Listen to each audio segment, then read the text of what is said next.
आज हम सबको प्रभु के उपस्थिति में आने के लिए प्रभु ने एक अच्छा समय दिया। मैं प्रभु का धन्यवाद करता हूँ। अब तक प्रभु ने आपको और हमको अपनी जगह पर संभाला और प्रभु ने चलाया। मैं प्रभु का धन्यवाद करता हूँ। आज हम प्रभु की उपस्थिति में आए हैं परमेश्वर की आवाज़ सुनने के लिए, प्रभु के वचनों को सीखने के लिए। आए हम परमेश्वर के वचन से सीखेंगे, पढ़ेंगे प्रभु के वचन से। रोमी की पत्री उसका 12 अध्याय उसका 2 वचन पढ़ेंगे। इस संसार के सदस्य ना बनो, परंतु तुम्हारे मन के नए हो जाने से तुम्हारा चाल चलन भी बदलता जाए। यहाँ हमने प्रभु के वचन से पढ़ा। प्रभु का वचन क्या बोलता है? तुम इस संसार के सदस्य ना बनो, बल्कि तुम्हारे मन के नए हो जाने से तुम्हारा चाल चलन भी बदलता जाए। या हमने प्रभु के वचन से पढ़ा। प्रभु का वचन क्या बोलता है? तुम इस संसार के सदस्य ना बनो, बल्कि तुम्हारे मन के नए हो जाने से तुम्हारा चाल चलन भी बदलता जाए। जो हमने प्रभु का वचन पढ़ा, जब एक व्यक्ति प्रभु यीशु के पास आता है, उद्धार पाता है, प्रभु यीशु के ऊपर विश्वास करता है, उस समय उसके जीवन में जो काम होता है, वो काम क्या है? परमेश्वर उस व्यक्ति के मन को नया बनाता है। इसलिए 2 वचनों में पढ़ा, तुम्हारे मन के, पंजाबी च तुहाडे बुद्ध दे नवे होण करके। उद्धार पाए व्यक्ति के जीवन में परमेश्वर उसके हृदय में काम करता है। जब उसके हृदय में काम होता है तो उसका मन, उसका हृदय परिवर्तन होता है। परमेश्वर उसके मन को बिल्कुल नया बनाता है। और जब एक व्यक्ति का मन नया बन जाता है तो तब उसके जीवन में परमेश्वर अपना काम करता है। परमेश्वर ने जब आदम को बनाया, उस आदम को परमेश्वर ने जो पवित्र बुद्धि दी थी, जो पवित्र समय दी थी, जब तक वो परमेश्वर के साथ चलता रहा, उसकी समझ, उसकी बुद्धि पवित्र रही। लेकिन जिस दिन उस आदम ने परमेश्वर की आज्ञा को तोड़ दिया, जिस दिन परमेश्वर की उस दी हुई आज्ञा का उसने उल्लंघन किया, उसी दिन जिस दिन उसने परमेश्वर की आज्ञा को तोड़कर वो फल खाया, तब जो परमेश्वर ने पवित्र समय दी थी, वो बुद्धि, वो समझ भ्रष्ट हो गई पाप के कारण। इसलिए तब परमेश्वर मनुष्य के विषय में क्या बोलता है, पढ़ेंगे प्रभु के वचन से। उत्पत्ति की किताब उसका 6 अध्याय उसका 5 वचन पढ़ेंगे। तब यहोवा ने देखा कि मनुष्यों की बुराई पृथ्वी पर बढ़ गई है और उसके मन के विचार में जो कुछ उत्पन्न होता है वह निरंतर बुरा ही होता है। जब मनुष्य की वो पवित्र बुद्धि भ्रष्ट हो गई पाप के कारण, तब परमेश्वर बोलता है, मैं मनुष्य को बनाने में परमेश्वर दुखी हुआ। परमेश्वर मनुष्य को बनाने से दुखी क्यों है? क्योंकि मनुष्य की मन की वो सोच बिगड़ चुकी है। क्यों बुरा विचार आता? क्योंकि उसमें पवित्रता चली गई। उसके मन के अंदर पाप ने राज्य किया। पाप अंदर आने के कारण उसके विचार, उसकी सोच बिगड़ गई। इसलिए परमेश्वर उस मनुष्य को बनाने से पछताया और परमेश्वर उस मनुष्य के विषय में दुखी है। तब परमेश्वर ने पूरी मानव जाति को नाश करने के लिए फैसला किया। तब परमेश्वर ने, जब हम प्रभु के वचन से पढ़ते हैं, तो नूह के समय में परमेश्वर ने जल प्रलय के द्वारा नूह के समय सब लोगों को परमेश्वर ने नाश किया। इस पृथ्वी के ऊपर 40 दिन 40 रात बारिश आई। उस बारिश आने के कारण, बाढ़ आने के कारण पूरी पृथ्वी के लोगों को प्रभु ने नाश किया। लेकिन लोगों को तो परमेश्वर ने नाश कर दिया, लेकिन मानव जाति तो नाश हो गई, लेकिन पाप का नाश नहीं हुआ। क्यों पाप का नाश नहीं हुआ? क्योंकि उसमें से जो नूह, उसके 3 बेटे शेम, हम, याफत, उनकी, ये भी आदम की संतान है। इनके जीवन में भी पाप है। ये भी आदम की वंशावली से आए हैं। इसलिए पूरी मानव जाति तो नाश हो चुकी है, लेकिन पाप का अभी तक नाश नहीं हुआ। तो नूह और उनके बेटों के द्वारा जो मानव जाति आगे आई, उनमें भी वो पाप का असर है, उनमें भी वो पाप का असर था। इसलिए धीरे धीरे वो मानव जाति बढ़ती गई और पाप भी आगे चलता गया। जब आदम ने पाप किया था तो परमेश्वर ने एक मानव जाति के साथ एक वायदा किया था। पढ़ेंगे प्रभु के वचन से उत्पत्ति की किताब उसका 3 अध्याय उसका 15 वचन पढ़ेंगे। और मैं तेरे और इस स्त्री के बीच में और तेरे वंश और इसके वंश के बीच में बैर उत्पन्न करूंगा, और वह तेरे सिर को कुचल डालेगा और तू उसकी एड़ी को डसेगा। यह हमने प्रभु के वचन से पढ़ा। परमेश्वर यहाँ पे बोल रहा है, मैं तेरे और इस स्त्री के बीच में और तेरे वंश और इसके वंश के बीच में बैर उत्पन्न करूंगा। यहाँ परमेश्वर एक वचन बोल रहा, मैं एक स्त्री के वंश में बैर उत्पन्न करूंगा, तेरे वंश में और स्त्री के वंश में बैर उत्पन्न करूंगा। ये वचन हम जो पढ़ते हैं, परमेश्वर ने, मनुष्य ने पाप किया, लेकिन उसके छुटकारे की आशा की किरण इस वचन में हमें नजर आती है। परमेश्वर बोलता है, शैतान के विषय में बोला, शैतान को बोला, मैं तेरे सिर को कुचलने वाला एक स्त्री के संतान से आएगा जो तेरे सिर को कुचलेगा। तो उसकी एड़ी को डसेगा, लेकिन तो भी वह तेरे सिर को कुचलेगा। तो ये बोला हुआ वचन जो परमेश्वर ने शुरुआत में बोला था, वो वचन परमेश्वर का अपने समय के अनुसार पूरा हो गया।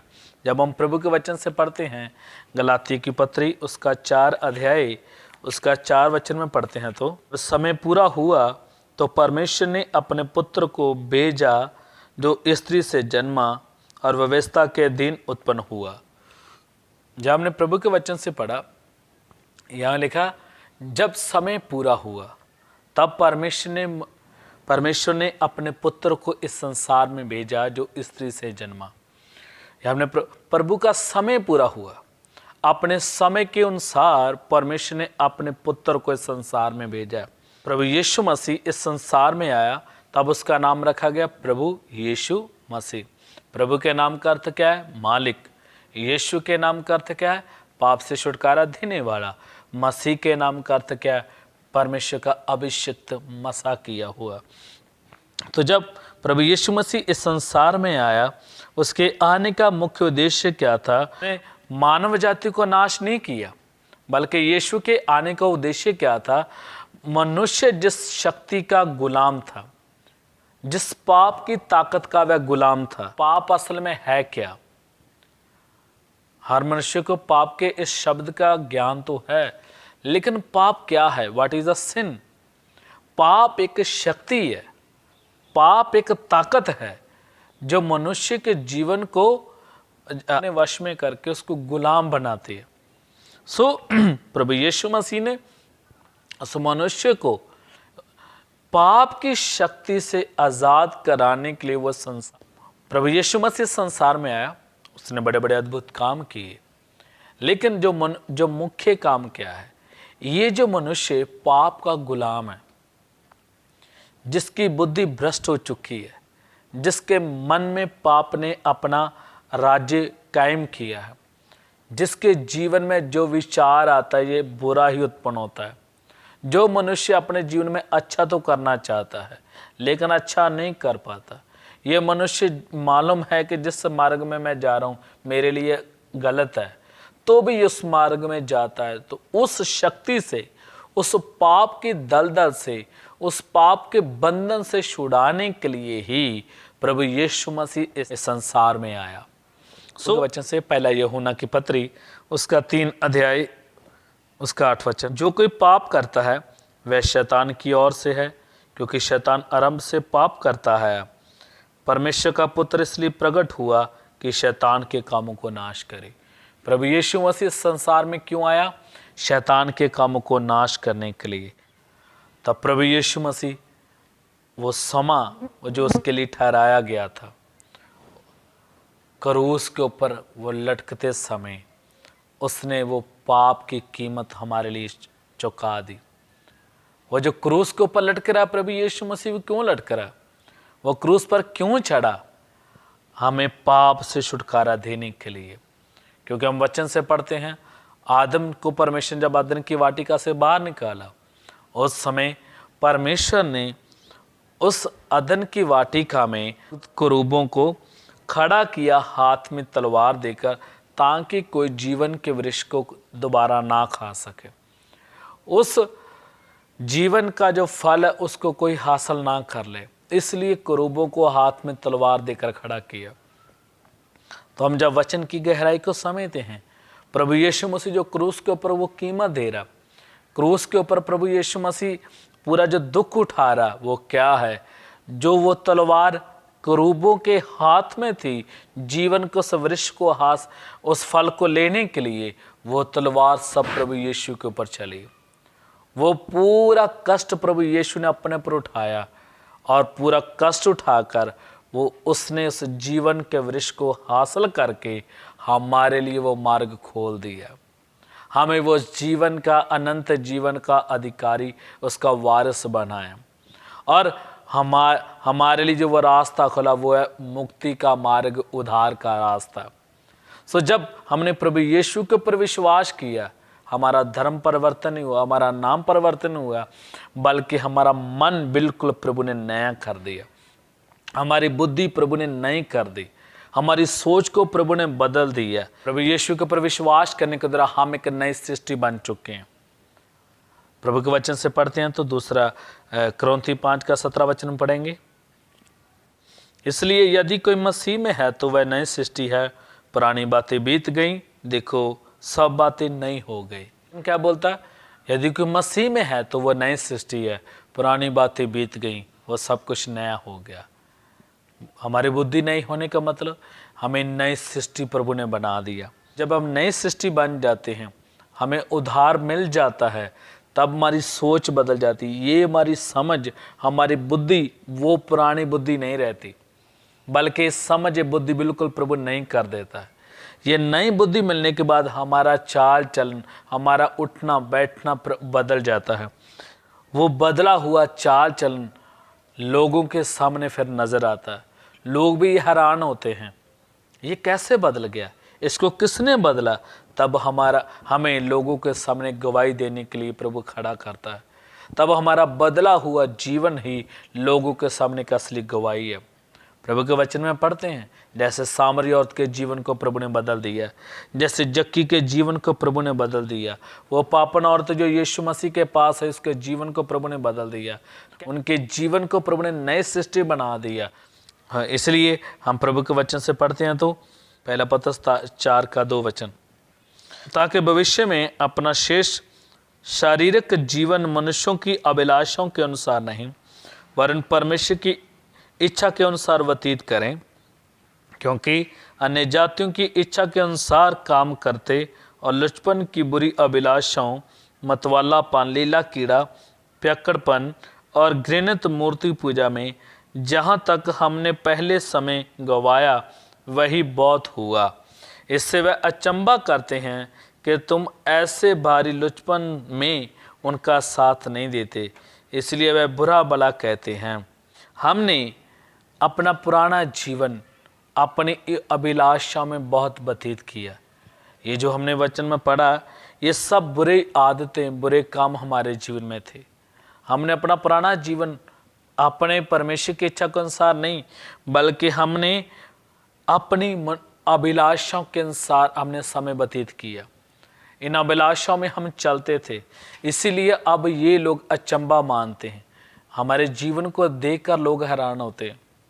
बहुत बार प्रभु ने ऐसे लोगों को बदला है जिनके विषय में हम सोच भी नहीं सकते थे, जिसके विषय में हम सोचते हैं कि ये कभी बदल नहीं सकता। ऐसे लोगों को प्रभु ने बदला है। और जब हम उन लोगों को, उन जीवनों को देखते हैं, तब लोग हैरान होते हैं, ये कैसे बदल गया, ये किसने बदला, ये नई सृष्टि कैसे बना? प्रभु यीशु मसीह ने इसके जीवन में काम किया। प्रभु यीशु के वचन का बीज इसके जीवन में आया और वचन का बीज इसके आने के द्वारा उद्धार मिला। उद्धार होने से इसकी बुद्धि बिल्कुल नई हो चुकी, ये अब नई सृष्टि बन चुका। ये पुराना रिपेयर नहीं किया, बिल्कुल नया व्यक्ति है, बिल्कुल नया इंसान प्रभु ने बना के खड़ा किया। इसके साथ एक वचन पढ़ेंगे, पहला पत्रस 2:2।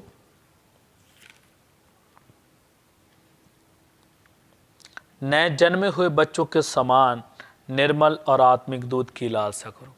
जब एक मनुष्य को उद्धार मिलता है, नई सृष्टि बन जाता है, वह मनुष्य का जीवन एक नए जन्मे हुए बच्चे का समान बन जाता है। एक नवजन्म शिशु, जो नया जन्मा बच्चा, उसके जीवन को हम देखते हैं, उसको किसी भी बात का कोई ज्ञान नहीं है, कोई बिल्कुल वो शुद्ध मन का बच्चा है, बिल्कुल ऐसा ही जैसे कि छोटा बच्चा, नवजन्म बच्चा जो नया जन्मा है, उसका जीवन जैसे होता है, वैसे उद्धार पाया व्यक्ति का जीवन प्रभु नया बनाता है।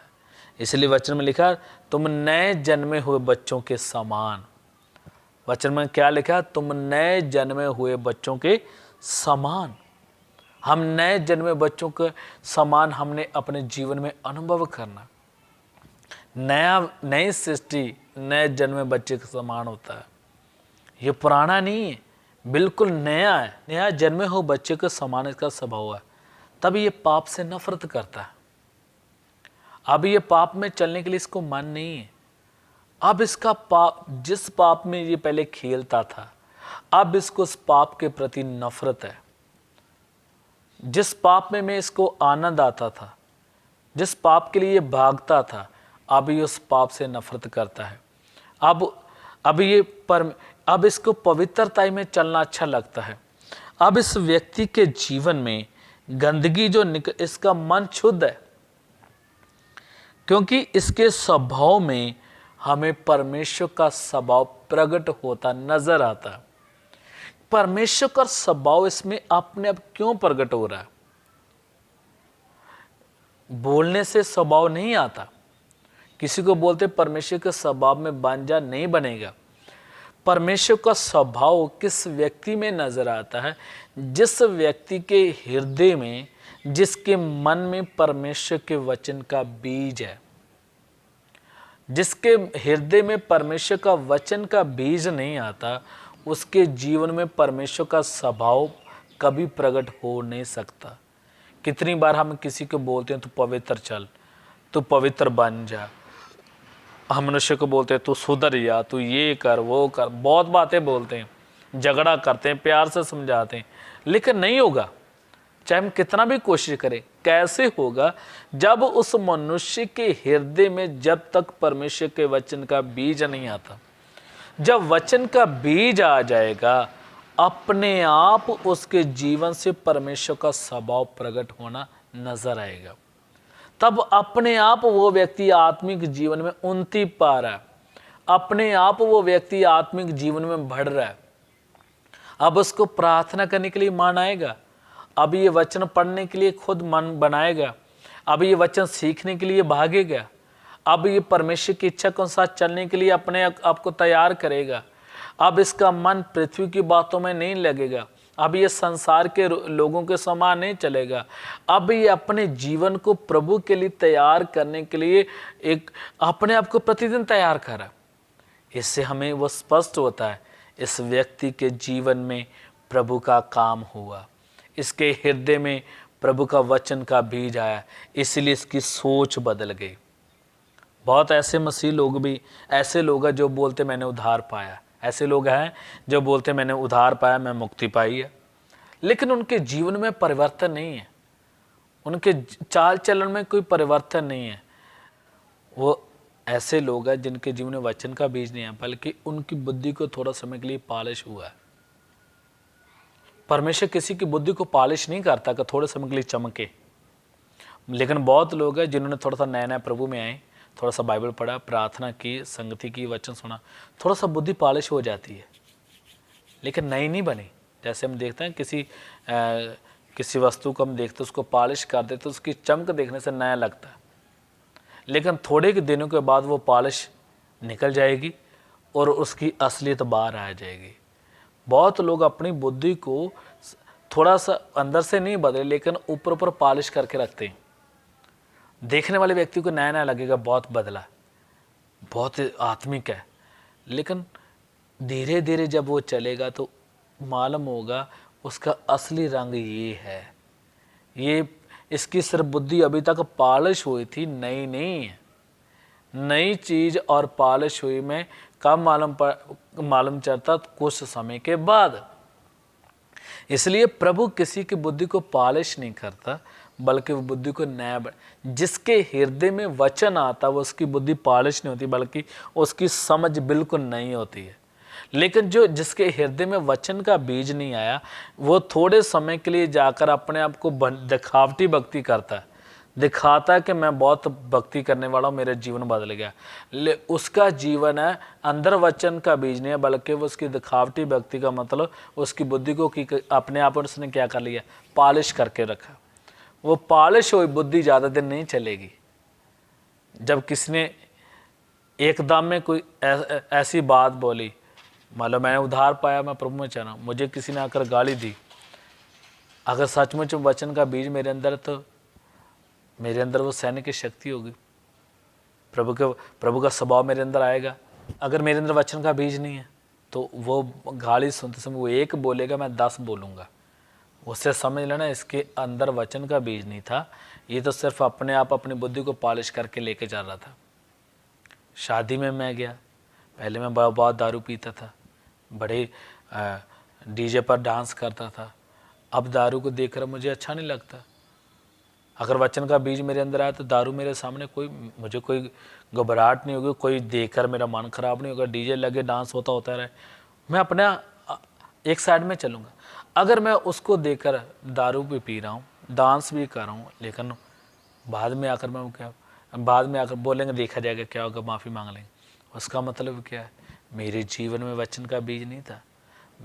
बहुत लोग दिखावटी भक्ति करते हैं प्रभु के दास को दिखाने के लिए, जहाँ कलीसिया में दिखाने के लिए, लेकिन अंदर से नहीं बदलते। लेकिन जिसकी बुद्धि नहीं हो जाती है, जिसके हृदय में काम होता है, वो बाहर से नहीं दिखाता, वो अंदर से सचमुच बदल जाता। इसलिए प्रभु के वचन से पढ़ेंगे हम पहला यूहन्ना 3 का 9 वचन। जो कोई परमेश्वर से जन्मा है वह पाप नहीं करता, क्योंकि उसका बीज उसमें बना रहता है। वह पाप कर ही नहीं सकता, क्योंकि वह परमेश्वर से जन्मा है। जिसके मैं पहले बताया, जिसके अंदर प्रभु के वचन का बीज आया वो पाप नहीं करता, वह पाप कर ही नहीं सकता, क्योंकि वह परमेश्वर से जन्मा और उसकी बुद्धि नहीं हो चुकी है, उसकी सोच नहीं चुकी है। अब वो पुराने जीवन में नहीं जाएगा। इसलिए अब लोग उसके जीवन को देखकर हैरान होते हैं, लोग अचंबा करते हैं। जैसे सामरी औरत को लोग देखकर अचंबा हुए, ये कैसे बदल गया, ये कैसे हो गया, इसको किसने बदला? इसी मुताबिक हमारे जीवन को बदलने वाला कौन है? प्रभु है। सो जिसके जीवन में प्रभु ने काम किया, जिसके जीवन में वो उद्धार मिला है, जो सचमुच नई सृष्टि बन चुका है, वो बनी हुई नई सृष्टि लोगों में नजर आना। इसलिए हम अपने जीवन में ध्यान देते हुए चलना, क्या मेरी बुद्धि नहीं है? क्या मेरी सोच दूसरे लोगों की तरह तो नहीं? क्या मेरे जीवन में सचमुच वचन का बीज आया? मैं उद्धार पाया? क्या मैं कहीं धोखा तो नहीं खा रहा? कहीं मैं अपनी बुद्धि के ऊपर थोड़ा समय पॉलिश करके, दिखावटी पॉलिश करके तो नहीं लेके चल रहा? मैं लोगों के सामने दिखावटी भक्ति का नाटक तो नहीं कर रहा? क्या सचमुच मेरे में हृदय में प्रभु का काम हुआ? अगर प्रभु का काम हुआ है तो मैं अपने जीवन के द्वारा प्रभु के नाम को ऊंचा करूँगा और मेरा जीवन बहुतों के लिए आशीष का कारण बनना, मेरा जीवन प्रभु की सेवकाई के लिए आगे बढ़ना और मेरे जीवन के द्वारा बहुत लोगों ने मेरे बदले हुए जीवन को देखकर प्रभु के ऊपर विश्वास करके प्रभु के राज्य के लिए तैयार होना है। इसलिए हमने याद रखना, प्रभु यीशु की आमद बहुत नज़दीक है। प्रभु पृथ्वी के ऊपर उद्धार पाए हुए लोगों को, जिसकी बुद्धि नहीं हो चुकी, जो नई सृष्टि बन चुकी, उनको लेने के लिए आ रहा। प्रभु सुधरे हुए पापियों को लेने के लिए नहीं आ रहा। ध्यान देकर समय ना, परमेश्वर सुधरे हुए पापियों को लेने के लिए नहीं आ रहा। जिन्होंने अपनी बुद्धि को पॉलिश करके रखा, उनको लेने के लिए नहीं आ रहा। जो सचमुच नई सृष्टि है, जो उद्धार पाए, उद्धार का अनुभव पाए हुए लोग, बदले हुए लोगों को लेने के लिए प्रभु यीशु मसीह संसार में आ रहा। प्रभु इन वचनों के द्वारा आपको आशीष दे। सबको जय मसीह।